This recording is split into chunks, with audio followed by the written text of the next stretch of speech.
In today's video, we're going to dive into your deepest fears, so hang on tight.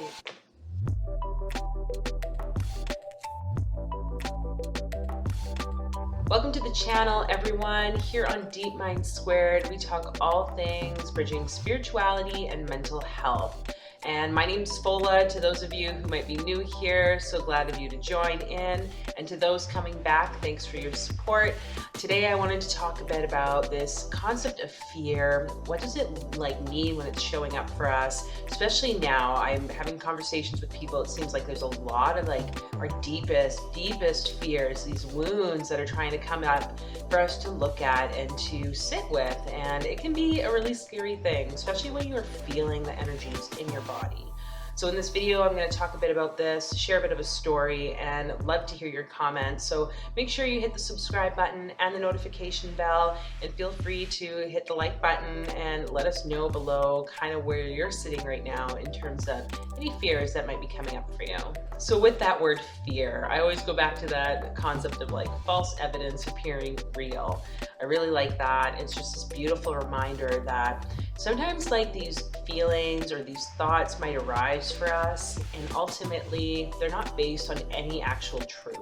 So what has been coming up for me a lot in the last year and a half has been a lot of my old core beliefs on having been raised in a Christian home, having been brought up when I was wanting to explore other forms of spirituality, but being told that that was wrong, that I was going to hell, or I was a demon, or possessed, whatever, all these really kind of dark negative things.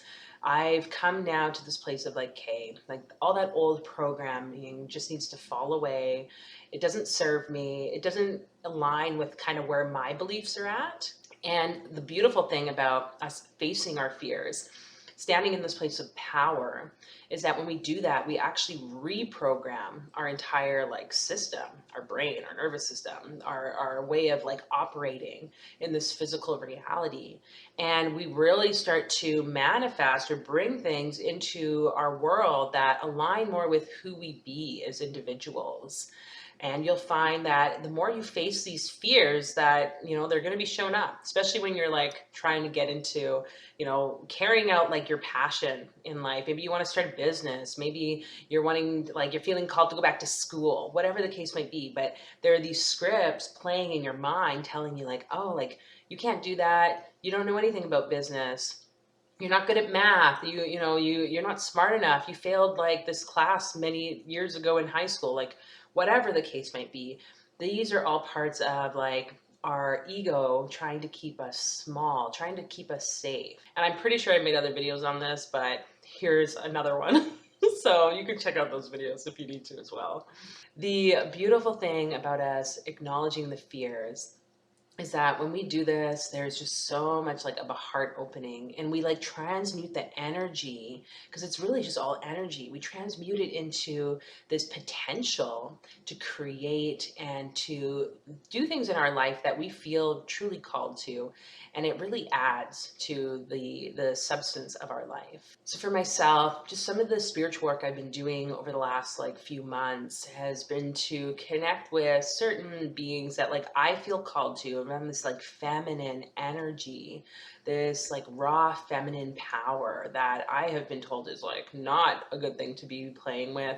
I mean, I think most of us for centuries, women were literally just murdered for standing in that power. The more I dive into this, the more I realize that I have been playing small and have really held on to these beliefs from others, these old systems, the church, or whatever you want to call it, that have tried to keep women in their place, because we do have such a powerful presence when it comes to creating magic, when it comes to intuition and being connected to the divine, to spirit. And this morning I woke up with this intense fear. Just my body was fight or flight reaction, freeze reaction. Then what am I going to do with this? I could feel it after having these dreams that I was basically in this it wasn't hell, but I would be what I would identify as hell, because it was no one, even though there were all these other humans around, no one could hear me or understand the things that I was saying. And it was weird because it was like on this physical plane, like on this earth plane. But here I was in this state of mind where I was trying to share some information out and people couldn't comprehend. And ultimately, I was like running around like a mad person. I literally felt like I was going crazy, like I was becoming psychotic. And that, when I woke up, was like, that's one of my fears, is like to be branded with like a severe mental health concern, even though I feel like I'm standing in my truth. And this isn't to downplay mental health issues or if you have a diagnosis of like psychosis. It's just made me really think like, how do we define psychosis? How do we define what's normal? Like, how do we define when people are in their place of what they believe, right? And when they're trying to articulate that to someone else. And that can be a real challenge.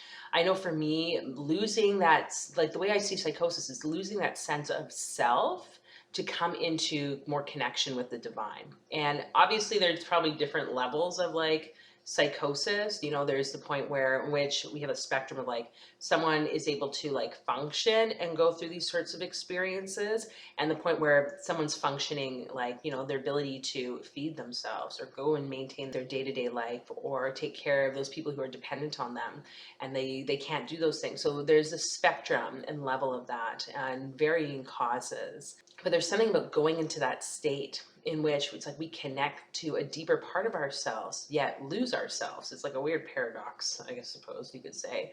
And I'd love to hear if you have any personal experiences you feel free to share in the comments about if this is something that resonates for you or not. Like, I just feel like this is where my mind is when it comes to those sorts of experiences. And I go to that one quote, I can't recall who it's by, but it's like something around like the mystic swims in the same waters in which the person with like a psychosis is drowning. So it's like the same space. But for me, it was like this instant, like waking up with fear, like, oh my God, like, what am I doing? Everything I'm doing is maybe wrong. I am like going down this path of like, ah, and I'm going to lose my mind. Like, I'm going to lose myself.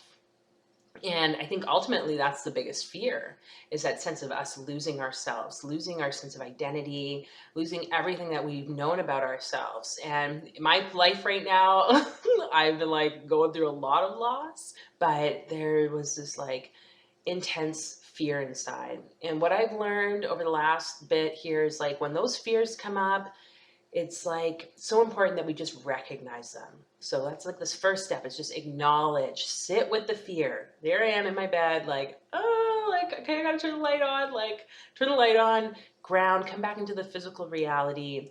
And I grab my journal, and it's just like something I keep beside me all the time. And I just start writing out, okay, what's coming up? Why did it come up? So I'd encourage you, if you don't journal already, grab a journal, start this process where you just like freeload whatever comes out, you know, of your mind onto paper. You don't have to carry it within you. And then noticing the body. This is so important. I mentioned how like I could feel this energy inside. For me, it like manifests in different ways. You know, some people might identify this as anxiety. I like to call it like anxious excitement. It's like this bridging space between like just a potential energy building. Like we are on that verge of stepping into something new, whether it's like a new venture, a new possibility, just a new belief system or a way of perceiving the world. So become aware of what the sensations are in the body, if it's vibrations, if it was heat or cold. Like for me, my body felt like it was like my feet and my hands felt like they were on fire. Not so much anywhere else, though I could feel vibrations in my body. It was those areas that I just felt super hot. And recognizing that just helps to be like, okay, I am here in this present moment. Like I am safe right here, right now. Even though I had these visions, dreams, or concepts come up, it's not the like reality, so to speak. Here right now in this like safe space in my bed, this is the reality. And then journaling helps to kind of just free flow whatever's coming up and allow that like free flow of thoughts to guide you through to what might be underlying some of this. So if that works for you, you can also meditate, like just sitting with and acknowledging that fear, acknowledging that like whatever intense sort of emotion or feeling you might be going through. You can have a conversation with it, which is also very helpful because they are just parts of ourselves. You can ask questions and try to like just get information from it as you would any other human being. And acknowledge that there's something in this area of your life that is wanting to teach you. There's so much potential underneath. What I've learned is if we can just sit with it and acknowledge it, it starts to transform. It like literally the vibration shifts from this vibration of like fear and like denseness into this beautiful, light, vibratory state. Like whether you want to call it love, I guess acceptance, appreciation. Like by the end of my journaling process, I ended up making a list of things I was grateful for because I started to realize, oh, there are all these beliefs that I've held on to, but when actuality, even though I'm trying to still like take those frameworks in which I've been raised and apply them to where my life is now, it's like it's not working anymore. But that's because that was the truth then. It's not the truth now. There's no right or wrong. It's just it's transitioned. We're allowed to shift our perspectives, our understandings of life based on our experiences. And the main thing for me around this was, okay, I always go back to, I think it's in Luke, this Bible verse, like Jesus is talking about the good vines producing good fruit and the bad vines producing bad fruit. The good tree can't produce bad fruit and vice versa. So if you look at your life and you're seeing, that things are going on for you that seem like light filled, there's those synchronicities, like you're on your path and you can see how every pattern is playing out and like everything is orchestrated and divinely guiding you. It's like, then why would you doubt that? Why would you doubt when things come up that question your place that you're in, your beliefs? Why would you allow that to kind of like just, I guess, knock the bottom out of everything and put you back into like square one? It's like, just acknowledge that those fears exist and that you're doing the best that you can. And allow that transformation or that transmutation of the energy from fear into love to guide you into the next place. And what happened after that is like, well, I actually ended up falling back asleep and having more dreams. And then it was from there that I was like, oh, like this light bulb eureka moment for me where I'm like, okay, I see it. Like, again, I fell into that trap of wanting to get lost in the fear, wanting to get lost in that uncertainty of me losing myself, right? Like literally going mad and not feeling like anyone else could like hear me or support me, when it's like in actuality, there's a connection that's taking place there with the divine, like with spirit. And ultimately, that's the important thing.